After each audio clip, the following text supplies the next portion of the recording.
Hello बच्चों, कैसे हैं आप? बच्चों, हम ट्रांसपोर्टेशन प्रॉब्लम के अंदर जो है पहले उसका initial basic feasible solution, transportation problem क्या होती है, वो सब बता चुके हैं। और उसके अंदर हमने इनिशियल बेसिक फिजिबल सॉल्यूशन के भी 3 मेथड बताए थे। North west corner rule, list method, और उसके बाद में बताया था हमने जो है वोगल अप्रोक्सीमेशन मेथड। हमने कहा था कि भाई इस प्रॉब्लम के और ट्रांसपोर्टेशन प्रॉब्लम दो फेज में सोल्व होती है। पहला फेज होता है इनिशियल बेसिक फिजिबल सॉल्यूशन, माल को बांटना। उसके बाद में फिर उस तरीके को चेक करना कि सबसे अच्छा तरीका है या नहीं है। ठीक।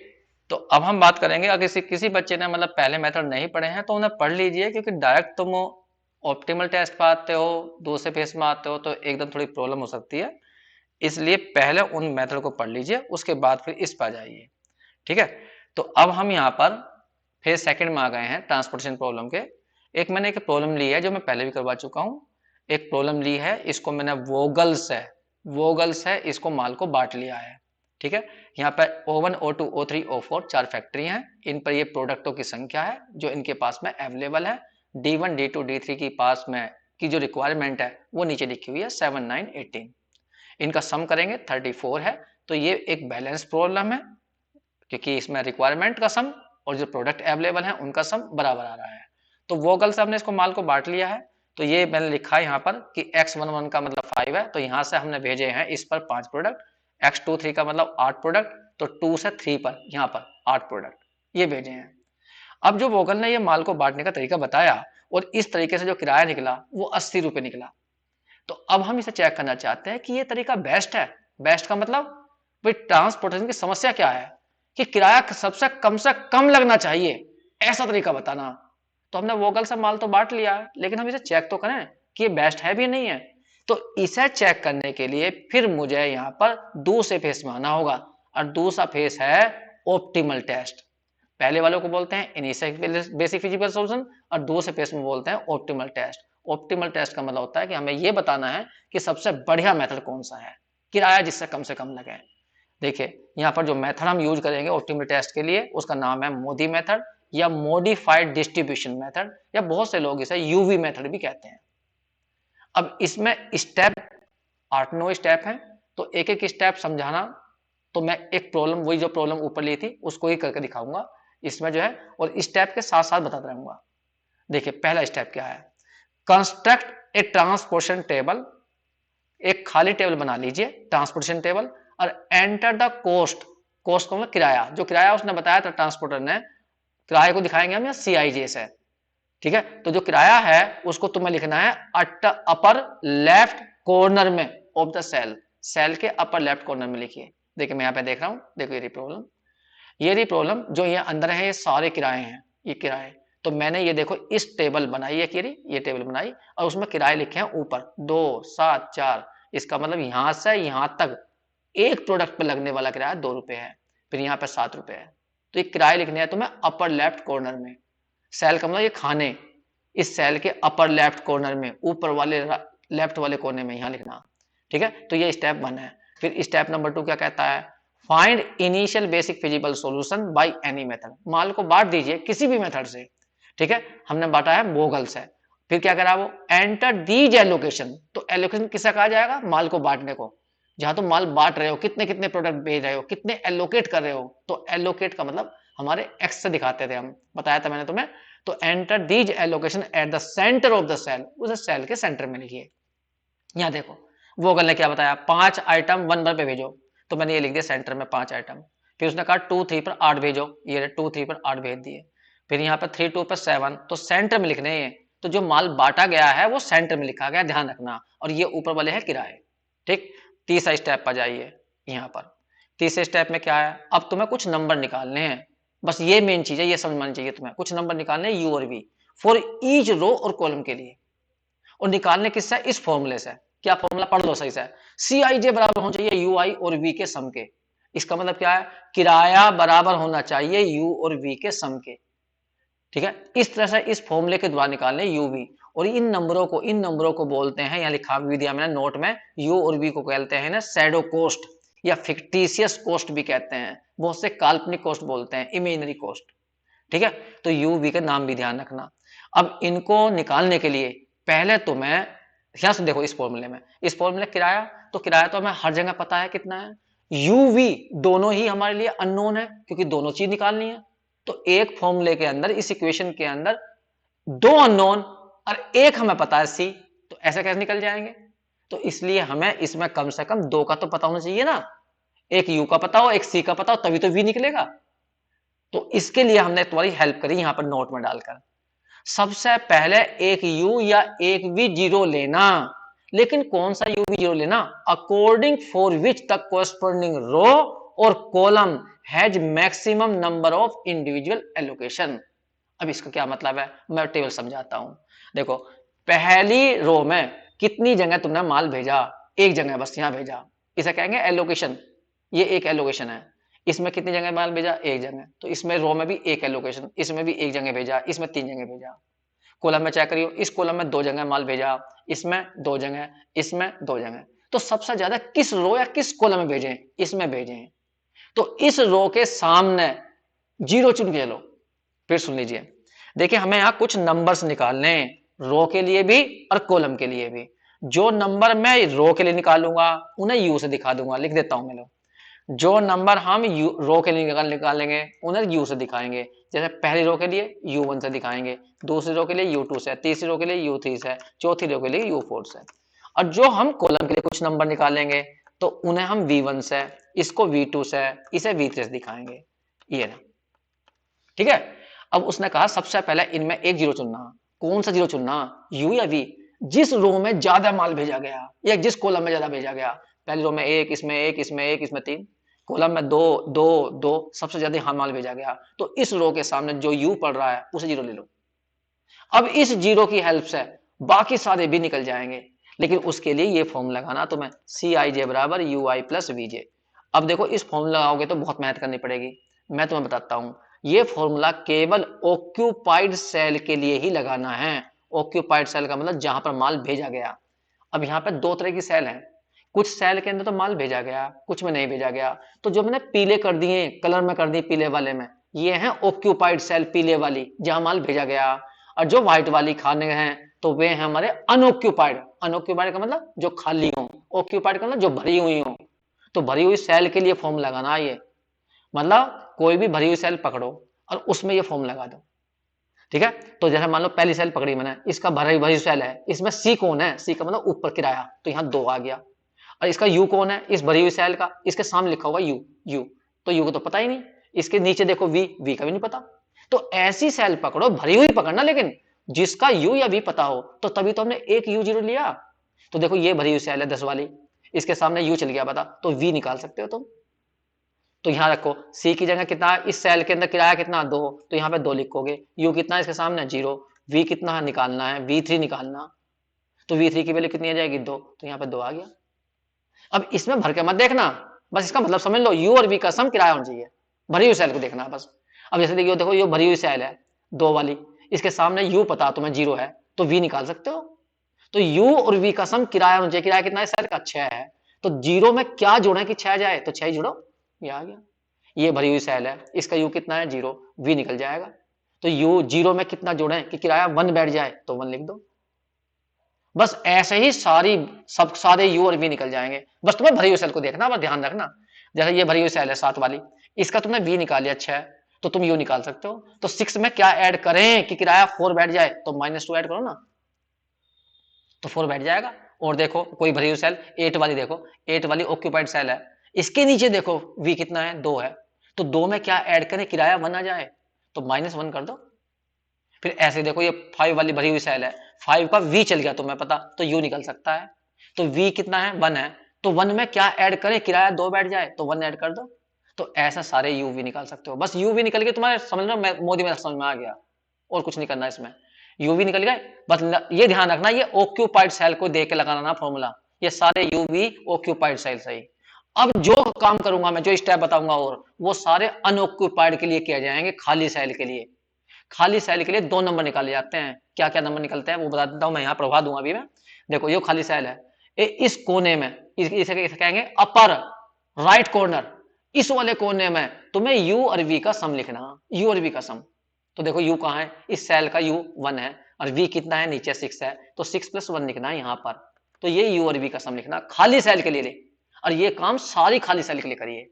यहाँ भी लिखो u v का सम कितना बैठेगा, यहाँ u कितना है 1 है, v कितना है 2 है, तो 2 + 1 कर दो। तो ध्यान रखना u और v का सम लिखना है यहाँ पर, सबके लिए करो। यहाँ पर देखो यहाँ 1 है और यहाँ -1 है, तो इसका सम हो जाएगा 0। यहाँ देखो u कितना है -1, v कितना है 6, इन दोनों, अरे इधर देखना है सामने u और v देखना नीचे है, तो इनका सम कर दो ना, कितना आ जाएगा 5, तो यहाँ 5 लिख दो। फिर यहाँ पे देखो u कितना है -2, v कितना है 1, इनका सम कर दो -1। यहाँ पे देखो u कितना है, यहाँ पर है -2, v कितना है 2, इन दोनों का सम कर दो तो कितना आ जाएगा 0। तो ऐसा सारी खाली सेल के लिए u और v का सम निकालना। फिर एक नंबर निकालना है यहाँ पर उसे बोलते हैं dij। अब dij कैसे निकलता है, जो तुम्हारा जो किराया है c, इसे बोलते हैं, ये वाला है तुम्हारा c, cij कहते हैं, c कह दो, ये c है। तो c में से u और v का सम घटाना है, इसमें से ये घटाना है ये, तो 7 में 7 गया 0, ये dij होता है। इसमें से इसे माइनस कर दो, यहाँ 4 है यहाँ 3 है, तो कितना जाएगा 1। तो इसे लिखते कैसे हैं, जैसे ये है फर्स्ट रो सेकंड कॉलम, तो इसे लिखें d12, इसे लिखेंगे d13, तो d13 की वैल्यू 1 आई। हर सेल के लिए d निकाल लो, लेकिन खाली वाली के लिए केवल। यहाँ देखो 3 में से 0 गया 0, ओ 3, तो यहाँ पर 3 में से 0 गया 3, तो ये क्या रहेगा तुम्हारा d21, first second row first column. ऐसे यहाँ निकाल लो d, तो यहाँ पे इसमें से घटाओ तो -2, इसमें से इसे घटाना, इसको माइनस करना, ध्यान रखना इसे माइनस करना, तो जब इसमें से इसे माइनस करेंगे तो 6 आ जाएगा, इसमें से इसे माइनस करो 7, बस ये निकल गए। अब जो ये dij आए हैं, इनको चेक करना तुम्हें। अगर ये सारे dij पॉजिटिव आए, तो जो वोगल ने बताया था कि माल को ऐसे भेजिए, जो ऊपर आंसर दिया था उसने, वो सबसे बेस्ट है, ठीक है। और यदि एक भी dij नेगेटिव आ गया, तो ये जो वोगल ने बताया था कि माल को बांटिए, वो बेस्ट नहीं है। देखिए फिर सुन लीजिए, हम सेकंड फेस में आ गए हैं। सेकंड फेस है कि जो तुमने माल बांटा था पहले 3 मेथडों से, तो उसको हम चेक कर रहे हैं कि वो बेस्ट है या नहीं है। उनमें से एक मेथड से माल बांटा हमने वोगल से, अब वोगल ने जो आंसर बताया कि ऐसे ऐसा माल भेज दीजिए, वो बेस्ट है या नहीं है, तो उसे कौन चेक करेगा, मोदी, क्योंकि मोदी प्रधानमंत्री है, तो वो चेक करेगा उन्हें। तो प्रधानमंत्री जी चेक कर रहे हैं अब इसको, अरे उनसे मतलब नहीं है, वो तो मैं वैसे ही मजाक की बात कर रहा हूं। यहाँ पे है MODI, बस ऐसे लगता है मोदी मेथड, ठीक है। तो यहां पर तुम्हें करना क्या है, बस इसको चेक करना है। सारे dij यदि पॉजिटिव आए तो समझ जाइए कि ये मेथड जो वोगल ने बताया वो सबसे बेस्ट है।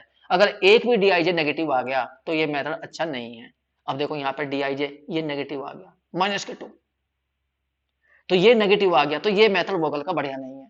तो अब मोदी मेथड ने ये भी बताया कि ये बढ़िया नहीं है, तो बढ़िया ढूंढे कैसे, तो उनके लिए उसने क्या बताया, जहां पर dij सबसे छोटा हो जाए, जो dij सबसे छोटा हो जाए, तो उसमें एक तुम्हें अपने पास से +θ करना है। कहने का मतलब यहां पर कुछ प्रोडक्ट भेजने हैं, यहां से इसके पास कुछ प्रोडक्ट भेजने हैं, तो वहां पर +θ लगाना।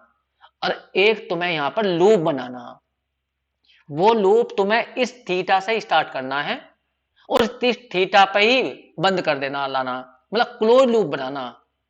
ध्यान दो, जैसे करना कैसा है, यहां से स्टार्ट करना है एक लूप, और ये जो एलोकेशन है, जो पॉइंट लगे हुए हैं तुम्हारे रेड वाले, इनको जोड़ना। लेकिन शर्त है उस लूप की, क्या, एक रो की या एक कॉलम की दो ही एलोकेशनों को आपस में मिलाना है। एक रो की दो या एक कॉलम की केवल 2 को ही जोड़ना है, और थीटा से लूप स्टार्ट करना है और थीटा पर ही खत्म करना है। तो देखिए जैसे मैं चला यहां से स्टार्ट करूंगा, मैं कलर अलग चेंज कर लेता हूं जिससे कि तुम्हें लगे हम क्या कर रहे हैं।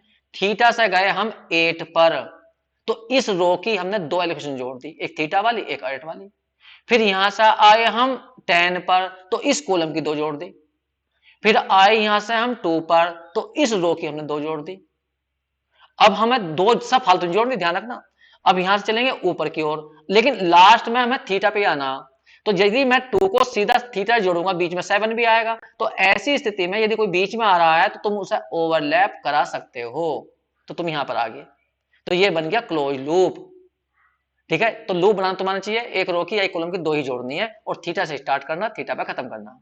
अब क्या करना, जैसे यहाँ +θ है तो तुम्हें यहाँ करना है -θ, फिर यहाँ करना है इस वाली में प्लस थीटा, यहाँ करना है माइनस थीटा। अब वो ऐसा क्यों करना है सोचिए। इसका मतलब है तुम यहां से इस वाली फैक्ट्री से इस दुकानदार के पास कुछ माल भेजोगे, जब कुछ भेजोगे, जबकि इस फैक्ट्री पे 8 ही प्रोडक्ट थे और कुछ तुमने और भेजोगे तो ज्यादा नहीं हो जाएंगे। तो इसलिए कहा गया है यहाँ पे 8 माइनस थीटा, यहाँ कम कर दो, जितना यहाँ भेजो उतना कम कर दो, जिससे कि जो फैक्ट्री पे माल था 8 प्रोडक्ट, वो 8 प्रोडक्ट ही रहे। अब यहां बात उठती है तो थीटा की वैल्यू क्या लेंगे, कितना माल भेजेंगे यहां पर। तो मोदी मेथड ने क्या बताया कि भाई एक काम करिए, जहां जहां तुमने यहां पर माइनस किया है, जैसा कि तुमने करा 8 माइनस थीटा, एक जगह करा 2 माइनस थीटा, उनको पकड़ो जहां तुमने माइनस किया है। तो हमने लिया 2 माइनस थीटा और एक जगह किया था हमने 8 माइनस थीटा। इन दोनों में मिनिमम चुनिए और उस मिनिमम को 0 के इक्वल रखिए, तो वहां से तुम्हें थीटा चल जाएगा पता। तो 2 माइनस थीटा इक्वल टू 0, तो थीटा की वैल्यू कितनी आ जाएगी 2। इसका मतलब है तुम्हें यहाँ पर 2 प्रोडक्ट भेजने चाहिए। जब यहाँ तुम 2 प्रोडक्ट भेजोगे तो यहाँ पर अपने आप चेंज हो जाएगा, 8 माइनस 2 तो यहाँ 6 हो जाएंगे, लेकिन रहेंगे तो इसके पास में 8 ही। तो इस तरह से एक नया माल को बांटने का तरीका तुम्हारे सामने आ जाएगा, वो गल से वो अलग होगा। ठीक है, तो अब हम नई टेबल बनाएंगे और नया मेथड अब देखेंगे कि क्या बना। मैं एक नई टेबल और बना लेता हूं। जो मैंने ये बताया है तुम्हें एक बार मैं यहां पर पढ़ के दिखा दूं क्या, या पढ़ लोगे तुम सब लोग, जो ऐसी कोई बात नहीं है, फिर भी सुन लीजिए एक बार। यहां तक आ गए थे स्टेप नंबर 3 में, यूआई वीजे निकाल लीजिए। फिर उसके बाद में क्या कहा मैंने स्टेप नंबर 4 में, calculate UI VJ, UI VJ का सम निकालिए for each unoccupied cell, unoccupied cell के लिए। और कहां लिखना है उसे, enter it at upper right corner, ऊपर वाले राइट कॉर्नर में लिखी, जैसे यहां लिखा था हमने। फिर क्या लिखा, फिर निकालना है तुम्हें डीआईजे। अब डीआईजे कैसे निकालना, सीआईजे में से माइनस कर देना है यूआई और वीजे को। जैसे 7 में से हमने इसे माइनस कर दिया था, 7 में से इसे, तो ये कहलाता है डीआईजे। और इसे लिखना कहाँ है, नीचे वाले राइट कॉर्नर में। बहुत से तो इधर लिख देते हैं, बहुत से इधर लिख देते हैं लेफ्ट में। जैसे यहाँ पे लिखा मैंने, enter it at lower right corner, lower नीचे वाले और राइट कॉर्नर में लिखिए, यहां लिख दीजिए। ये कुछ लोग यहां लिखते हैं, कोई फर्क नहीं पड़ता उससे, वो तो लिखना है उसे। फिर उसके बाद में तुम्हें क्या करना है, एक मिनट, हाँ यही तो है, at the lower right corner. एक मिनट, ये स्टेप नंबर 6 गलत हो गया, 6 नहीं था, ये 5 ही सही है, मैंने 2 जगह लिख दिया इसको, इसे यहां पर कैंसिल कर लेना, ये 6 वाला गलत हो गया, ये ना। तो हमने डीआईजे निकालना, लेकिन ध्यान रखना डीआईजे निकलते किसके लिए, अनऑक्यूपाइड सेल के लिए, लिखा हुआ अनऑक्यूपाइड सेल। बस ऑक्यूपाइड से तो यू और वीजे निकलते हैं, फिर यू और वी का सम डीआईजे वो निकलते हैं अनऑक्यूपाइड के लिए। फिर यहां पे लिखी मैंने कुछ बातें, इन्हें ध्यान रखना कि अगर सारे डीआईजे 0 से बड़े आए, पॉजिटिव आए, तो वो सॉल्यूशन सबसे बेस्ट है, ऑप्टिमल है और यूनिक भी है। और यदि ऐसा हो गया कि डीआईजे पॉजिटिव आए और एक भी डीआईजे 0 आ गया, तो फिर वो सॉल्यूशन है तो सबसे बढ़िया, ऑप्टिमल है, लेकिन उसके अलावा और भी कोई सॉल्यूशन हो सकता है जिसका आंसर उतना ही आएगा। और लास्ट में लिखा ये, अगर एक भी डीआईजे, एटलीस्ट 1 डीआईजे लेस देन 0, एक भी डीआईजे 0 से कम हो गया, तो फिर वो सॉल्यूशन अच्छा नहीं है, जैसा हमारा इस क्वेश्चन में हो गया था। हमारा यहाँ पर डीआईजे नेगेटिव आ गया था, तो ये सॉल्यूशन बढ़िया नहीं था। तो बढ़िया ढूंढने के लिए क्या करते हैं, लूप बनाते हैं। तो जहां सबसे छोटा डीआईजे होता है उसमें थीटा एलोकेट करेंगे और फिर उसके बाद लूप बनाएंगे, और लूप के कोने पर, जैसे यहाँ प्लस थीटा, फिर यहाँ माइनस थीटा, फिर प्लस थीटा, फिर माइनस थीटा, फिर यहाँ प्लस थीटा, ऐसा कर देंगे। फिर उसके बाद में जहां जहां पे तुमने माइनस किया है उनमें से मिनिमम छाटेंगे, थीटा की वैल्यू निकली आएगी, फिर थीटा की वैल्यू यहीं रख देंगे, फिर एक नया डिस्ट्रीब्यूशन तुम्हारे सामने आ जाएगा, जो मैं अब तुम्हें करके दिखा रहा हूं। नया डिस्ट्रीब्यूशन क्या बनेगा वो देखिए। अब मैं एक टेबल बना देता हूं, नई टेबल, ये रही। अब इसमें मैं भर के दिखाऊंगा, ध्यान देना, एक बार फिर समझेंगे दोबारा। देखिए देखिए, पहले मैं किराया लिख देता हूं सारे। यहाँ पे 2 किराया था, यहाँ पे 7 था, यहाँ पे 4 था, किराए पे कोई असर नहीं पड़ेगा, किराया तो वही है जो ट्रांसपोर्टर ने बताया है, 3 3, यहाँ 1, यहाँ पर था 5, यहाँ 4 था, यहाँ पर 7 था, यहाँ 1 6 और 2 था, ये किराया था। अब देखो यहाँ पर हमने 5 प्रोडक्ट थे, हमारे 5 प्रोडक्ट भेजे थे हमने, यहाँ पर 5, यहाँ पर हमने और कोई नहीं भेजा। यहाँ पर देखो अब थीटा भेजा था, और थीटा की वैल्यू कितनी थी, 2, तो 2 प्रोडक्ट हमने यहाँ भेज दिए। यहाँ पर 2 कम हो गए तो यहाँ पर 6 रह गए। इस बार के बाद में यहाँ पर 7 पर कोई असर नहीं पड़ेगा, यहाँ पर देखो 2 ही हैं, और यहाँ पर हो गए तुम्हारे गायब हो गए, थीटा के लिए 2 थी, 2 में से 2 गया, कुछ नहीं बचेगा, तो यहाँ प्रोडक्ट नहीं भेजने हैं। यहाँ हो गया हमारे 12, चेक कर लीजिए। अब एक बार चेक कर लेना, गलती ना हो जाए। जैसे पहले वाली फैक्ट्री में 5 प्रोडक्ट थे, तो देखो 5 थे या नहीं थे, ये रहे 5। इस वाले पर 2, यहाँ 6, यहाँ 8 थे, तो 8 ही होंगे, ये रहे टोटल 8 थे। उस वाले क्वेश्चन में देख लेना, यहाँ पे कितने थे 7 प्रोडक्ट, और इस पर होंगे 14 प्रोडक्ट। तो एक नया माल को बांटने का तरीका आ गया। लेकिन मोदी ने कहा कि नहीं भाई नहीं, जो मैंने तुम्हें बताया है कि ये नया माल को बांटने का तरीका, इसे भी चेक करो और तब तक करते रहो जब तक कि सारे डीआईजे पॉजिटिव ना जाए। क्योंकि मैंने लिखवाया अभी नीचे तुम्हें बताया कि जब तक सारे डीआईजे पॉजिटिव नहीं होंगे वो सोल्यूशन सबसे बेस्ट नहीं होगा। तो एक तरह दोबारा लगाएंगे अब मोदी मेथड। अब मोदी मेथड इसे भी चेक करेगा, अपने वाले मेथड को भी चेक करेगा कि ये भी सही आया नहीं आया। तो उसके लिए क्या बताया उसने, कुछ नंबर निकालो, ui और vj, रो के लिए भी और कॉलम के लिए भी। देखो फिर दोबारा समझ लिए एक बार, u1 u2 u3, प्रत्येक रो प्रत्येक कॉलम के लिए हम कुछ नंबर निकालेंगे और वो यहां लिखेंगे। अब ध्यान दो, पहले एक नंबर u या v एक जीरो चुनना है। वो कैसे चुनना है, जिस रो या जिस कॉलम में सबसे ज्यादा एलोकेशन हो। पहली में 1, दूसरी में 2, इसमें 1, इसमें 2, 2 एलोकेशन है। इसमें देखो कॉलम में 2, इसमें 2, इसमें 2, तो मैक्सिमम 2 ही एलोकेशन है। चलो किसी भी में पकड़ लो। अब तो चलो मान लो यू है, इसमें सबसे ज्यादा 2 है, तो इसके सामने यू को 0 चल लो। मैं ये नहीं कह रहा इसे लो, ना ना, इसमें भी 2 है, इसे ले सकते हो। तो एक यू 0 चुन लो। अब तुम्हें क्या करना, इस फॉर्मूले का इस्तेमाल करना, सी आई जे इक्वल टू किसका, यू आई प्लस वीजे का। ये फॉर्मूला क्या कहता है, यू और वी का सम किराया होना चाहिए, लेकिन लगाना ऑक्यूपाइड के लिए, ये ध्यान रखना है, बस ये गलती मत कर देना। जो ऑक्यूपाइड सेल है, भरी हुई सेल है। अब देखो जैसे यू 0 है, इसके सामने देखो भरी हुई सेल ये है, तो भरी हुई सेल का क्या फायदा, किराया ही हो रहा 1। इसके सामने यू पता है तो वी निकल जाएगा। क्या शर्त है, यू और वी का सम किराया होना चाहिए, तो 0 में क्या जोड़ रहे हैं, 1 जोड़ दो तो 1 आ जाएगा किराया। अब देखो ये भरी हुई सेल है इसके सामने, ठीक है, u कितना है 0, तो v निकल जाएगा। तो 0 में क्या ऐड करें कि 3 आ जाए, 3 आ जाएगा। और देखो भरी हुई सेल कौन सी, ये वाली 12 वाली भरी हुई सेल है, इसका हमें v पता है तो u निकल जाएगा। तो क्या का शर्त है कि v में क्या ऐड करें, किराया 2 बैठ जाए, तो v की u की वैल्यू 1 ले लो। भाई 1 और 1 तभी तो 2 बैठेगी किराया। और देखो भरी हुई सेल कौन सी है, ये रही भरी हुई सेल, इसका तुमने u निकाल लिया है तो v निकल जाएगा। तो 1 में क्या ऐड करें कि 1 आ जाए, तो 0 ऐड करो। और देखो ये 5 वाली भरी हुई है, भरी हुई का v निकल गया है तो u निकाल सकते हो। तो क्या करेंगे, यहां पर v तो 0 आ गया और u बताना है, किराया 2 होना चाहिए, तो 2 आ जाएगा। तो देखो सारे u निकल, अभी ये रह गया u, इस वाले u देखो कैसे निकलेगा, ये 7 वाले से निकल जाएगा। ये भरी हुई सेल है, इसका v नीचे लिखा हुआ तो u निकल जाएगा। तो क्या शर्त है, v में क्या जोड़ें कि जिससे किराया 4 आ जाए, ये 3 है, 3 में 1 जोड़ दो, 4 बैठ जाएगा, तो u v निकल गया। बस अब तुम्हें 2 काम करने हैं, और वो करने हैं अनऑक्यूपाइड के लिए, खाली कैसे के। एक तो u और v का सम लिखना, यहाँ पर लिखना u और v का सम। तो देखो सामने u कितना 2, v कितना है 3, तो यहाँ जाएगा 5। यहाँ पे देखो u कितना है 2, v कितना है 1, तो यहाँ जाएगा 3। यहाँ पे देखो इसका u कितना है 0, v कितना है नीचे लिखा हुआ 0, तो यहाँ 0 आ जाएगा। इसका u देखो कितना है 1, v कितना है 0, तो यहाँ 1 आ जाएगा। इसका u कितना है 1, v कितना है 1, तो यहाँ 2 आ जाएगा। ये भी सेल तो भरी हुई थी हमारी, यहाँ भी तो 2 था, नहीं ये तो खत्म हो गई ना, ये खत्म हो गया था यहाँ पर। एक मिनट। अब यहाँ देखो इसका u कितना है 1, v कितना है 3, तो कितना हो गया 4, ये रहा। अब तुम्हें इनके ही निकालने हैं डी आई जे, और डी आई जे तुम्हें बताया था, इसमें से इसे माइनस कर दो तो कितना आएगा 2, इसमें से इसे माइनस कर दो डी निकल ही आएगा, कितना जाएगा 1, इसमें से इसे माइनस कर दो 3 आ जाएगा, ये निकल आया डी। इसमें से इसे माइनस कर दो इस वाले को, तो यहाँ 4 हो जाएगा, ये डी निकल ही आया।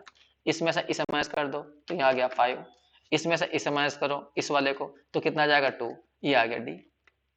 अब सारे डी देखो कैसे आए, ये डी चेक करो, ये वाला डी, ये डी चेक करो, मैं अलग कलर डाल लेता हूं तुम्हें समझ में आ जाए। ये वाला डी, ये डी चेक करो, ये डी, ये रहा डी 4 है, ये डी कितना है 5 है, ये डी, सारे डी पॉजिटिव आ गए। तो मोदी ने कहा कि सबसे बेस्ट मेथड यही है जो तुमने यहां बांटा। क्या करा, देखो अब इसे कहेंगे हम, अब नहीं बोलेंगे इसे बेसिक फिजिबल सॉल्यूशन, अब बोलेंगे इसे ऑप्टिमल सॉल्यूशन, क्योंकि हम इसे चेक कर चुके। तो यहां लिखा जाएगा ऑप्टिमल सॉल्यूशन, ऑप्टिमल सॉल्यूशन। अब क्या बना, देखो यहां पे भेजे 5, फर्स्ट रो फर्स्ट कॉलम में, तो इसे लिखेंगे x11 इक्वल टू 5। फिर यहां भेजे हमने, और कहां भेजे, और कहां भेजे, यहां भेजे 2, इसे लिखेंगे x1 x2 2 पे भेजे 2, फिर x2 3 पे भेजे 6, फिर यहाँ पे देखो 7 भेजे, ये कहलाएगी x3 2 पे 7, फिर उसके बाद में भेजे 2 यहाँ पर, तो x क्या बैठेगा, ये 4 2 4 1 4 1 पे 2, उसके बाद में भेजे यहाँ 12, तो यहाँ आ जाएगा x4 कितना 3 कितना 12, एक बार चेक कर लीजिए, यहाँ पे बैठ के 14 थे, यहाँ पे 7 तो चेक कर लिया हमने। तो ये बैठा हमारा एक नया सोल्यूशन, और ये सोल्यूशन ऐसा होगा जो सबसे बेस्ट होगा। इस पर लगने वाला किराया पहले वाले 80 से कम आएगा। अब एक बार चेक करिए किराया कितना बैठा, ये तो हमने माल को बांट दिया। अब हम देखते हैं किराया कितना बैठा। किराया तुम्हें निकालना आता है, बस एक प्रोडक्ट का किराया ऊपर लिखा हुआ है। अब देखो तुम यहां पर लिख सकते हो मिनिमम कॉस्ट, क्योंकि अब तुम्हें कंफर्म हो गया कि इस पर जो किराया आएगा वो सबसे बेस्ट आएगा, सबसे कम आएगा। तो तुम यहाँ मिनिमम शब्द का यूज कर सकते हो। देखो यहाँ पे 5 प्रोडक्ट थे, एक प्रोडक्ट का किराया 2 रुपए था, तो 2 into 5 कर दो।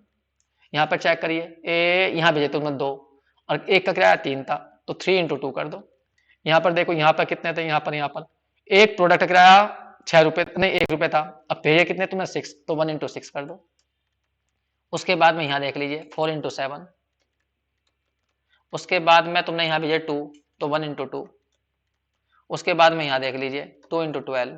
अब ये सोल्व कर लीजिए कितना बैठ जाएगा। देखो इसको सोल्व करके कितना किराया बैठ रहा है जल्दी से।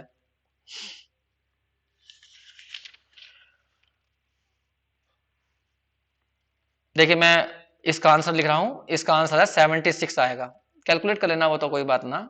इसने यहाँ पर कैलकुलेट करने के बाद इसका आंसर बैठा 76। अब देखो वोगल ने बताया था 80 और यहाँ आया 76, तो ये उससे कम आया। ठीक है बच्चों,